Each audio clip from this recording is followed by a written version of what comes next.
We all love a good Chinese, that gelatinous gloop covering fatty cubes of meat and greasy prawn crackers. Well, maybe my experience of a Chinese takeaway is just a very weak Western interpretation, because surely nearly 1.5 billion people who eat this food every day cannot all be wrong. So where better to get under the crispy skin of Chinese cuisine than here, the gastronomic gateway to the East, Hong Kong. With over 7 million inhabitants, Hong Kong is one of the most densely populated areas of the world. And with all those people comes an enormous variety of cooking styles and habits. Today you can get pretty much anything, but that wasn't always the case, and historically the local diet would, in the main, have come from their biggest natural resource, the sea. I've been told that Hong Kong means nice smelling or fragrant harbour, so the fishing village of Tai O, where fishing has been done for generations, seems as good a place as any to start my culinary journey. Known as the Venice of Hong Kong, Tai O is also the traditional home of Hong Kong's salting industry, evidence for which is found on the many street-side stalls selling all manner of preserved seafood. It doesn't smell anything like a sort of fresh fish market, mostly because obviously everything's dried. And one thing that has drawn my attention are these dried oysters. They will catch the live seafood and put it in a barrel of salt. And then they will take it out again and let the sun and the wind drying it, for several times. For them to preserve the dry seafood can be using it for a year or two. And it's not just seafood that gets a salty treatment. Duck eggs are preserved using the same method and can be kept for up to a year as a result.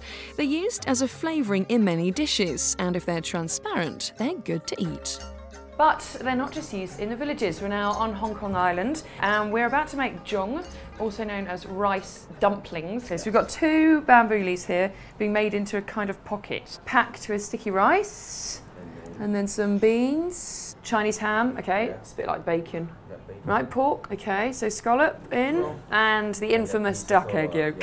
If we would like to eat, we just have to cook it in the boiled water around 4 hours. And then we just open again, and then with some soy sauce, and this will be tasty. Hong Kong is like a melting pot of many different cultures. Well, obviously we were a British colony, but ethnically speaking, we're Chinese, so we get like these Western and Eastern influences. And these influences are on display at the many open food markets, or wet markets. They're the heartbeat of Hong Kong's food scene and a great place to come early to catch a glimpse of locals, chefs and foodies stocking up for the day.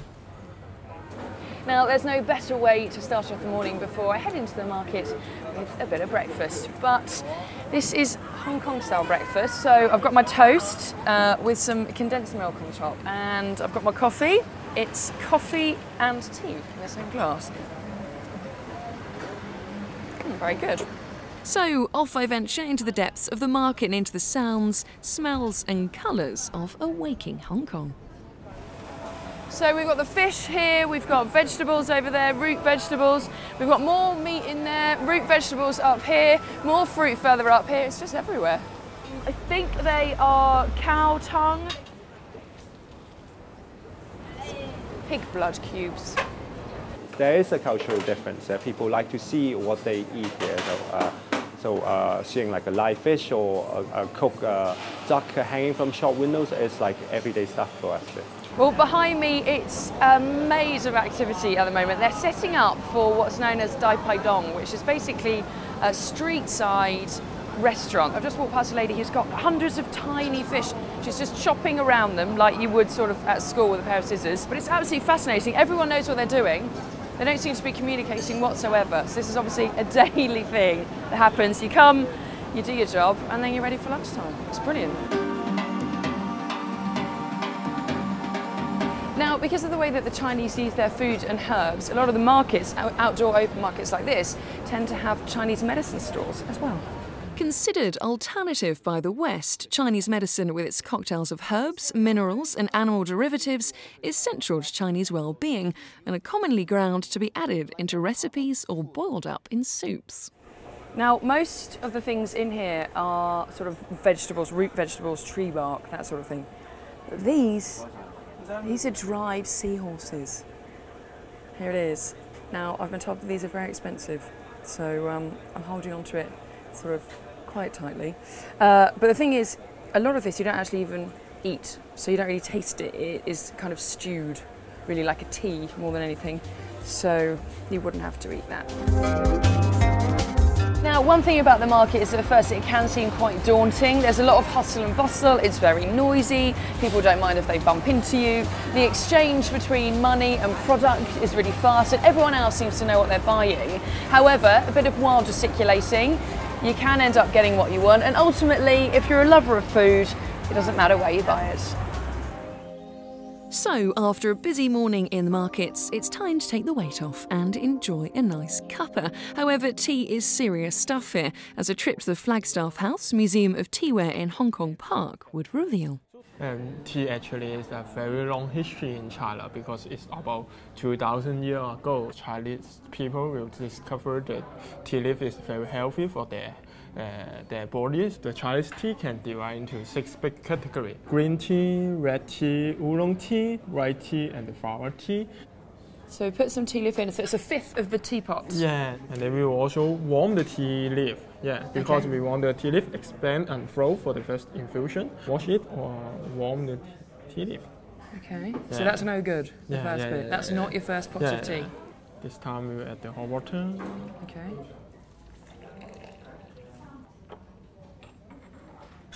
And we will steep about 30 seconds. Okay. Yeah. And this time we will just pour the water. It's quite a measured process.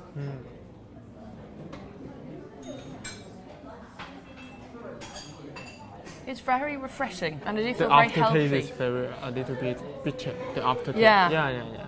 I'm glad you said that, not me. Hong Kong has a growing reputation on the dining scene with 2 3-star, 8 2-star and 32 single Michelin-starred restaurants, one of which, Bow Innovation, offers diners the opportunity to indulge in extreme Chinese cuisine under the guidance of Alvin Long, the self-styled demon chef. And this is a fine example of where all those influences start to affect Hong Kong food. This is carrot, gnocchi and yak's milk, number 8 in my degustation menu of 16 courses, which includes the one I'm looking forward to the most, black truffle.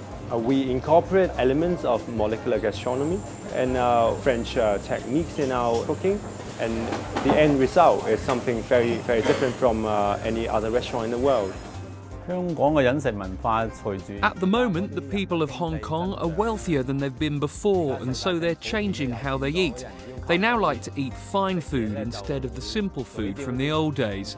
And because people have more wealth, they demand their food to be tasty and very well presented. Then they will eat it. But just because a restaurant is Michelin-starred, it doesn't mean you have to break the bank to eat there. This is Tim Wo Wan, a canteen-style eatery dubbed the most affordable starred restaurant in the world. But you will have to queue to get in. I have met Wendy here in the queue. She's ahead of me by quite a lot. She's number 29. And how long have you been waiting? About 44 numbers. 44 numbers already? About Oh my God. 20 minutes. 20 minutes. So that's not too bad, 20 minutes. And in no time at all, It's me. Here we go. Now, for a Michelin-starred restaurant, this is very different. It's a little bit like a canteen, and there is everyone here. People of all ages, families who are all sat together. So I'm going to try now one of the house specialities. This is a baked bun with barbecue pork. Excuse me for my disgusting manners, but well, no, it's really good. It's very sweet, but it's very good. and you can't argue with the value for money, as many of the dishes here cost less than a call back home to rave about it. There's no doubt that a style of food eaten in its country of origin tastes better than anywhere else. Homemade always does. But for me, this trip has become about more than just taste. Eating with the Hong Kongese has really made me think differently about food. Firstly, there's been a culture shift. In the West, I would never see whole duck or whole pig hanging in a shop ready to be served. Secondly, there's a different value on food. The Chinese really believe in feng shui, so it's all about balance. And finally, they like to share. There's a lot of communal eating. For me, that's slightly difficult. However, when you start to see other people's choices of food coming out, it certainly puts pay to food envy.